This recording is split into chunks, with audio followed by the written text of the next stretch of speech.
सबसे पहले महाकारुणिक करुणा के सागर तथागत गौतम बुद्ध एवं भारतीय संविधान निर्माता एवं हक वंचितों के मसीहा तथा नारियों के मुक्तिदाता परम पूज्य बोधिसत्व बाबा साहब डॉक्टर बी.आर. अम्बेडकर को नमन तथा श्रद्धांजलि।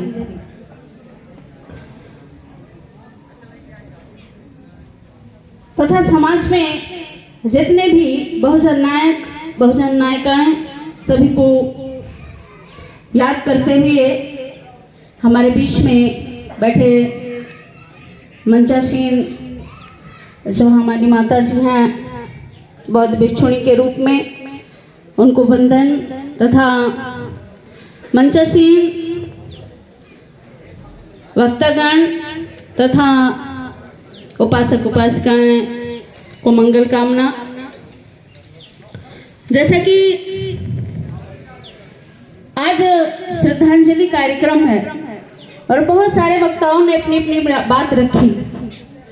आप ही लोग दोष देते रहते हैं कि महिलाएं आडंबर मुक्त नहीं हो पा रही हैं, महिलाएं आडंबर में ज्यादा लीन रहती हैं, लेकिन इसकी कमी कभी महसूस करी है कि क्यों आडंबर में लीन रहती हैं? जब आप उनको मौका नहीं देंगे, जब आप उनको आगे बढ़ने का अवसर नहीं देंगे, तो वो अपने इतिहास को क्या खंगालेंगी, क्या जांचेंगी, क्या परखेंगी और क्या इस मंच पे आकर के बोलेंगी, बताएंगी? बताइए। कहीं कहीं आप लोगों के माध्यम, आप लोगों के द्वारा कहीं कहीं ये भेद अभी भी बना हुआ है, अभी भी बरकरार है। आप लोग भेद करते हो महिलाओं के साथ में और आप तो अपने अपने ऊंचे ऊंचे मंचों के साथ में बढ़िया बढ़िया प्रोग्राम करते हो, फोटो खिंचवा लेते हो और बस बात खत्म हो गई। इनको क्या पता है कि आडंबर क्या होता है, इनको क्या पता अंधविश्वास क्या होता है। जैसी संस्कृति चली आई आज वही संस्कृति में उनको उतना ही पता है, आज उनको ही इतना। देखिए जो लिखा हुआ है वर्तमान परिदृश्य में, तो वर्तमान परिदृश्य में आप ही अकेले नहीं हो, आपके साथ में आपके ये जो महिलाएं हैं, बच्चे हैं, सब आते हैं। संस्कृति का मतलब जो अभी बाल गंगाधर जी कह रहे थे कि संस्कृति का बड़ा महत्व होता है। और संस्कृति में आप लोग क्या करते हो कि अभी आचरण में अभी आप लोग इतने पीछे हो जितना आपका दुश्मन आगे है। हर मामले में देखा होगा आपने कि वो हर मामले में अपने धर्म गुरुओं को आगे करता है, लेकिन आप लोग धर्म गुरुओं की तरफ देखते नहीं हो। खाना पीना नाश्ता उठना बैठना सबसे पहले आप अपने आप कर लेते हो, फिर बारी आती है धर्म गुरुओं की। क्या है अभी संस्कृति की आपको पहचान नहीं है कि हमें कैसे कहां पर किस बात का आदर करना चाहिए। तथागत बुद्ध कहते हैं कि हमेशा सतर्क रहो, जागरूक रहो। वही बात बाबा साहब ने भी कहा है कि हमेशा सतर्क रहना चाहिए, हमेशा जागरूक रहना चाहिए, हमेशा और दोस्त और दुश्मन की पहचान करना चाहिए। और आप लोग क्या करते हो कि हम दुश्मन को पहले बैठा लेते हैं आगे और फिर दुश्मन के आगे उसी की कमियां बताते हैं, तो वो क्या अपनी कमियों को क्या करेगा, विचार नहीं करेगा कि हमारी कहाँ कमी रह गई है और अभी ये कमी हमारी जो बता रहे हैं तो उसको मजबूत करना चाहिए। वो मजबूत करेगा कि नहीं करेगा? आप कितने बड़े जागरूक हैं, अरे कम से कम जागरूकता का परिचय तो दे दीजिए कि आखिर हमारे साथ में हमारे यहाँ हो क्या रहा है। केवल शोर मचाना ही काफी नहीं है। देखिए हमारा दुश्मन जो है मूक आंदोलन करता है, हमें मूक आंदोलन की भी करने की आवश्यकता है। किस बात की चर्चा? अरे जो बैठ करके कम से कम आप इतना विचार कर लीजिए, आप में अभी कमी है। जो बैठ करके गोपनीय बातें करनी चाहिए वो हम मंचों से बात करते हैं, वो हम अभी कहाँ से बात करते हैं? मंचों से बात करते हैं। और हम अपनी प्लानिंग दुश्मनों को चिल्ला चिल्ला के बताते हैं, चिल्ला चिल्ला के बताते हैं। तो बताइए युद्ध में हम जीतेंगे कि हमारा दुश्मन जीतेगा? क्योंकि उसकी पूरी तैयारी, हम जो प्लान ओपन कर रहे हैं वो प्लान ओपन करने से पहले वो अपनी तैयारी कर चुका हुआ होगा। इसलिए हम क्या करेंगे, जब हम लड़ाई में जाएंगे तो वो पहले हमारे प्लान को जान चुका है और प्लान फेल करने की पूरी तैयारी में जुट गया। अब हम दोष देते हैं कि हमें शराबी अड्डे खोले गए, शराबी अड्डे खोले गए। तथागत बुद्ध ने कहा कि मन ही सारी अवस्थाओं का जो है मूल जड़ है। कम से कम मन को तो कंट्रोल कर लीजिए, मन को नियंत्रित करिए आप लोग। और अगर हमको कोई जहर खिला रहा है तो क्या हमें जहर की और दवाई की पहचान नहीं है क्या? और जिस दिन हम जहर खाना बंद कर देंगे उस दिन दुकानदार, जहर बेचने वाला अपनी दुकान उठाएगा और चला जाएगा। क्या बात करते हैं आप? मन को नियंत्रित रखिए। इसी प्रकार से हमारी माताएं बहनें कहती हैं अंधविश्वास छूट नहीं रहा है, अंधविश्वास छूट नहीं रहा है। हम तो कहना चाहेंगे आप लोगों से कि आपको अपने कर्म पर, अपने श्रम पर, अपनी मेहनत पे भरोसा ही नहीं है।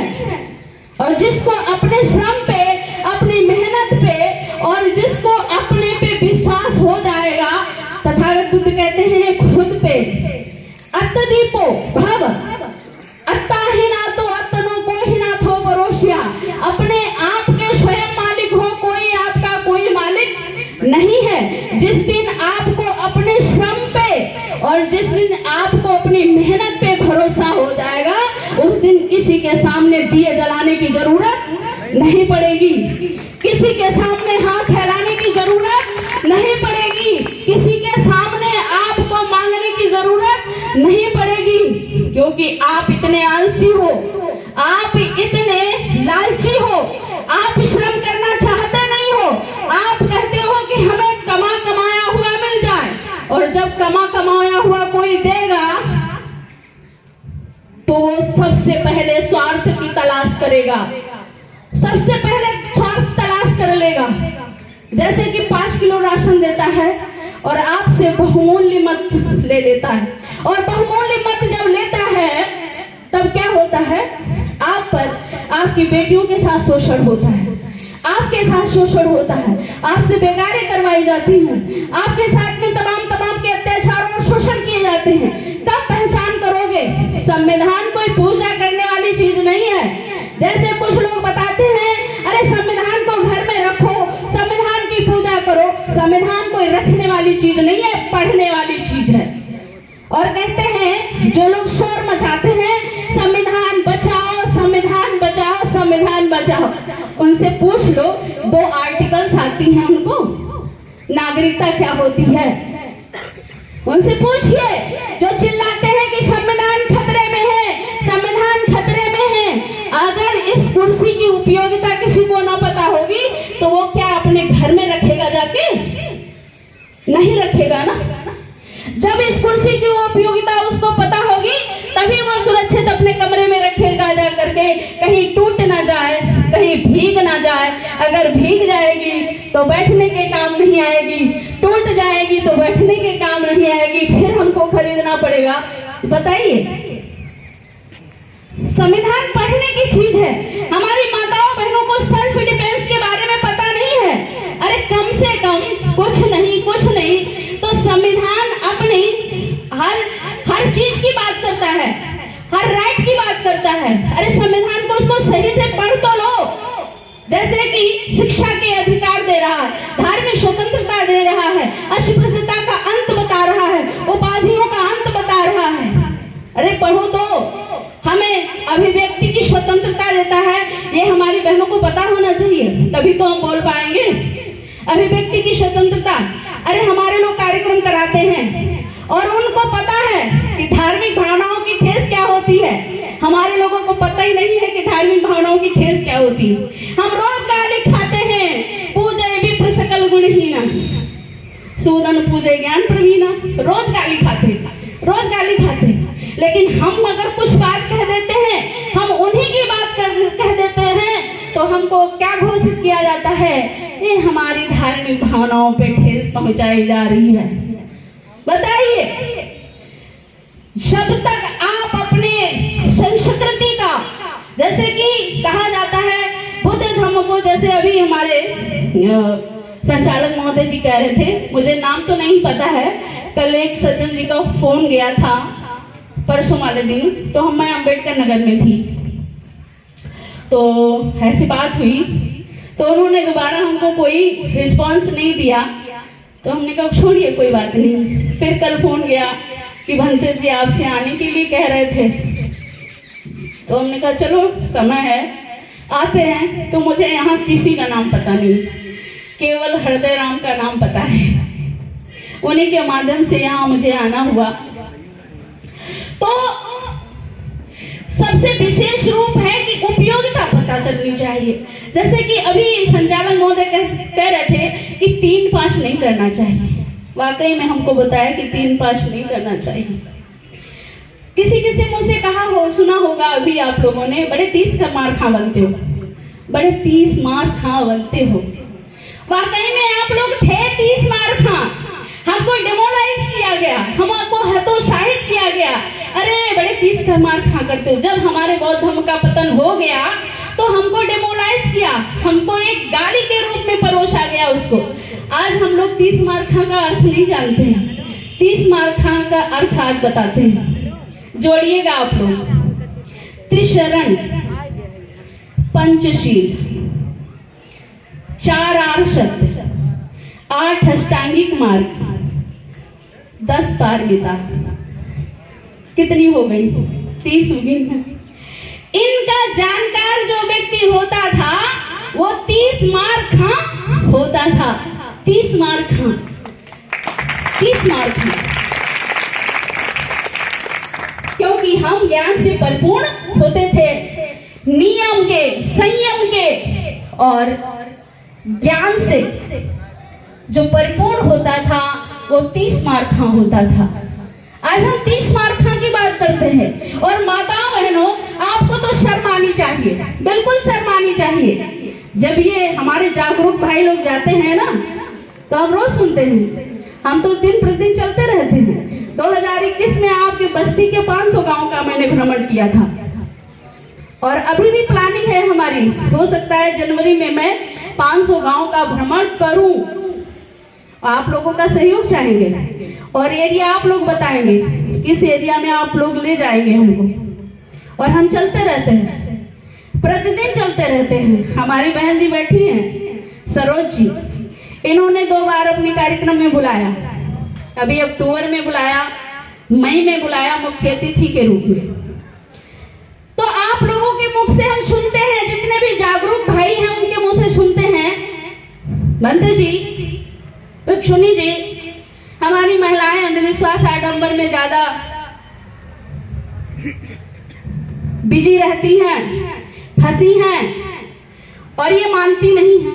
अरे कितनी बेइज्जत करवाओगी आप, पढ़ी लिखी हो, ऐसा तो नहीं है कि गंवार हो। पहले हमारी माताओं बहनों के पास शिक्षा नहीं थी, आज तो शिक्षा है।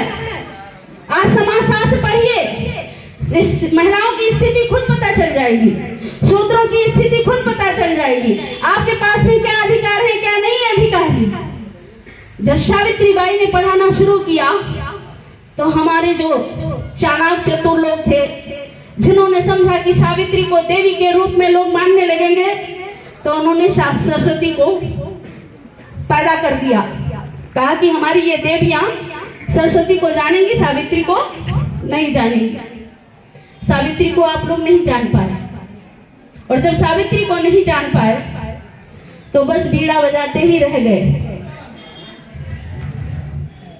बीड़ा बजाते रह गए। क्या करते हैं? आदमी चाहे शराबी हो, चाहे जुआरी हो, चाहे वो अय्यास हो, आप कितना ज्ञानी हो, कितना पढ़ी लिखी हो, लेकिन फिर भी पुरुष कहता है तुम्हें क्या मालूम, तुम्हें क्या मालूम, तुम्हें क्या मालूम। किस बेस पे? केवल श्रृंगार के बेस पे आपको गुमराह किया गया, केवल श्रृंगार पे। और श्रृंगार पे आज प्रति घर का पुरुष, प्रति स्त्री को आज मानसिक रूप से शोषण करता है, शारीरिक रूप से शोषण करता है। करता है, क्योंकि ना तो इन्हें पता है ये श्रृंगार कहाँ से आया, ना तो महिलाओं को पता है कि श्रृंगार कहाँ से आया। केवल बता दिया गया महिलाओं को कि पुरुषों के अधीन रहना है, पुरुषों की बात मानना है। और जो हैं भी हमारे साथी लोग, जो हैं भी हमारे उपासक जागरूक लोग, जो अपनी पत्नियों को बराबर में लाना चाहते हैं, वो आना नहीं चाहती हैं, क्योंकि उतना ये मानसिक रूप से बिल्कुल इनके दिमाग में कचरा भरा हुआ है। उन्होंने मान लिया कि सिंदूर मेरा सब कुछ है, श्रृंगार मेरा सब कुछ है, मैं श्रृंगार से बहुत सुंदर दिखती हूँ। कबीर दास ने कहा है, श्रृंगार से सुंदरता नहीं आती है, गहनों से सुंदरता नहीं आती है, ज्ञान से सुंदरता आती है। अगर ज्ञान ना होता तो बहन जी ने कोई श्रृंगार नहीं किया, कोई फैशन नहीं किया, मुख्यमंत्री बन गई और उनका क्या हुआ? कुछ सीखिए।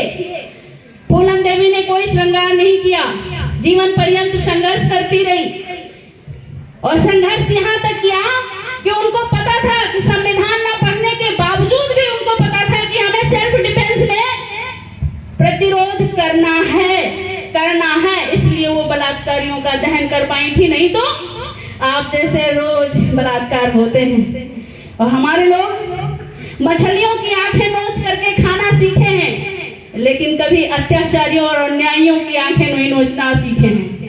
और सीख लो, उनकी आंखें नोचना कभी सीखा है? सीखो। जिस दिन ये आपको आ जाएगा कि जीवन एक बार मिलता है, बाबा साहब ने कहा था कि थोड़ी जिंदगी चाहिए, लेकिन हमारी जिंदगी शान शौकत की, स्वाभिमान की होनी चाहिए। हमें लंबा जीवन नहीं चाहिए। क्या सीखते हो? तालियां बजाने से कोई विचार में अमल नहीं आता है। तालियां मत बजाइए। अगर कोई सुना रहा है तो बिल्कुल सुनिए उसको। समझ रहे हैं? कहते हैं जो मुस्करा रहा होगा उसे दर्द ने पाला होगा, जो मुस्करा रहा होगा उसे दर्द ने पाला होगा, जो चल रहा होगा उसके पैर में छाला होगा। यूं ही दिया नहीं जलता है ऐसे, जो जल रहा होगा उसी के दिए में उजाला होगा, जो जल रहा होगा उसी के दिए में उजाला होगा। बाबा साहब जले थे आपके लिए, बाबा साहब आपके लिए। अरे हिंदू कोड बिल, अभी बात आई थी हिंदू कोड बिल की। जो लोग हिंदू कोड बिल का विरोध कर रहे थे, जिनकी महिलाएं घूंघट में रहा करती थी, जिनकी महिलाओं से कहा गया था कि दीवार के बाहर आवाज नहीं आनी चाहिए, आज वो शिक्षा का महत्व समझ करके हिंदू कोड बिल का उपयोग करते हुए आज वो मंत्री हैं, संतरी हैं, डॉक्टर हैं, मिनिस्टर हैं, इंजीनियर हैं। और हमारी बहनें मेकअप जितना अच्छा होगा उतने हम अच्छे सुंदर दिखेंगे। मेकअप में कंपटीशन होता है, शिक्षा में कंपटीशन करके देखिए, गहनों में इनका कंपटीशन होता है, इनका कपड़ों में कंपटीशन होता है। अरे कभी उन महिलाओं को देख लीजिएगा जो घूंघट में रहा करती थी, उन्होंने घूंघट को उतार फेंका और चली शिक्षा की राह पकड़ करके अपनी उन्नति के रास्ते पे। समझ रहे हैं? आज बड़ा ट्रेंड आया है हमारे यहाँ 10,000 महिलाओं 10,000 का लहंगा पहनने का। केवल शादी में एक ही बार पहना जाता है, फिर जीवन में उसकी तरफ देखा भी नहीं जाता है। व्यर्थ का 10,000, लेकिन लहंगा चाहिए। कितना आप लोगों पे, कितना आप लोग अपनी बेइज्जत कराओगी। चलिए, बातें हो गई, चलते चलते एक गीत मैं प्रस्तुत करती हूँ जो बाबा साहब का परिनिर्वाण हुआ। और जब परिनिर्वाण हुआ उस समय का परिदृश्य देखिए क्या होता है। स्वयं का लेख है, और जब हम भिक्षुणी नहीं थे, इसके पूर्व मेरा नाम अतदीपा है। मैंने एमए LLB किया है, MA हिस्ट्री से किया है, LLB किया, 10 साल प्रैक्टिस किया। फिर मुझे लगा कि महिलाओं में बहुत अंधविश्वास है, बहुत आडंबर है, तो मैंने LLB छोड़ करके इस रास्ते को चुन लिया। तो कभी भी मैं रही, कई लोगों से सम्मानित भी हूँ। तो मैं चाहती हूँ आप लोगों के बीच में एक परिनिर्वाण गीत कहना चाहती हूँ। कविता है, आप लोग सुनिएगा, विचार करिएगा। बहुत विशेष नहीं है, लेकिन वहां का परिदृश्य है केवल किस प्रकार से।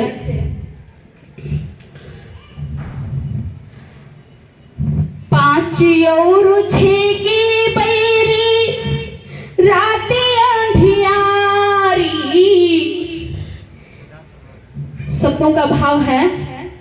और पांच और छह की बैरी राते अंधियारी, छोड़ी गए बाबा मेरे दुनिया को सारी, छोड़ी गए बाबा मेरे दुनिया को सारी।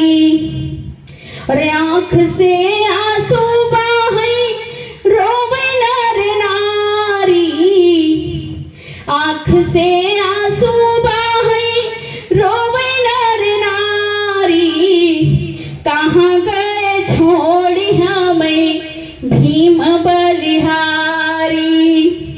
जब मौत की खबर लोगों को मिलती है तो वहां की जनता कितनी ढेरों इकट्ठा हो जाती है और इस प्रकार से रोती है कि हमको कहाँ छोड़ के चले गए। अरे पांच और छह की बैरी रातें अंधियारी, छोड़ी गए बाबा मेरे दुनिया को सारी, छोड़ी गए बाबा मेरे दुनिया को सारी। आंख से आंसू बहे रोवे नर नारी, आंख से आंसू बहे रोवे नर नारी, कहाँ गए छोड़ी हमें भीम बलिहारी। और उस समय कैसा दृश्य था। और मौत की खबरें जब लोग सुन पावे, छोड़ी छाड़ जहाँ का तहाँ भाग नंगे पावे। जैसे ही मौत की खबर मिलती थी वैसे लोग जहाँ जो था वहां सब छोड़ा छाड़ा और कहा, अरे हमारे शोषितों के मसीहा, दुखियों के मसीहा चले गए। और एक बार मैं एक बात ये भी बता देना चाहती हूँ कि बाबा साहब को बहुत संकीर्ण बना दिया, दलितों का मसीहा। क्या बाबा साहब महिलाओं के मसीहा नहीं हैं? क्या बाबा साहब उन संविधान में जो अधिकार दिए गए, क्या उनका लोग लाभ नहीं ले रहे हैं? तो बताइए, केवल दलितों के मसीहा कहाँ से हो गए? उनका इतना संकुचित बनाने के लिए, उनको इतना छोटा बनाने के लिए उन्होंने दलितों का मसीहा बता दिया। तो हम लोग आप लोगों से एक निवेदन करते हैं कि आप कभी भी कहीं पे भी मंचन करिएगा, कहीं भी आप अपनी बात को रखिएगा तो दलितों का मसीहा मत बोलिएगा। देखिए, हमारे दुश्मनों ने शब्दों के जाल से ही हमको गुलाम बना रखा, शब्दों में ही हमको भटकाया गया, कहीं पुनर्जन्म में, कहीं आत्मा में, कहीं परमात्मा में, कहीं किसके में, कहीं किस में। तो इन शब्दों के जाल को पहचानिएगा। बहुत बहुत साधुवाद, बहुत बहुत मंगल कामना सभी को। सबे सत्ता सुखी हो, सबे हो खेमनो, सबे भद्राण पश्यंत मां कंची दुख मागमा। सबे सत्ता सुखी हो, सबे हो खेमनो, सबे भद्राण पश्यंत मां कंची दुख मागमा। सबे सत्ता सुखी हो, सबे हो खेमनो, सबे भद्राण पश्यंत मां कंची दुख मागमा। सबका मंगल हो, सबका कल्याण हो, सभी सुखी रहें, सभी को कल्याण का मार्ग मिले। साधु साधु साधु।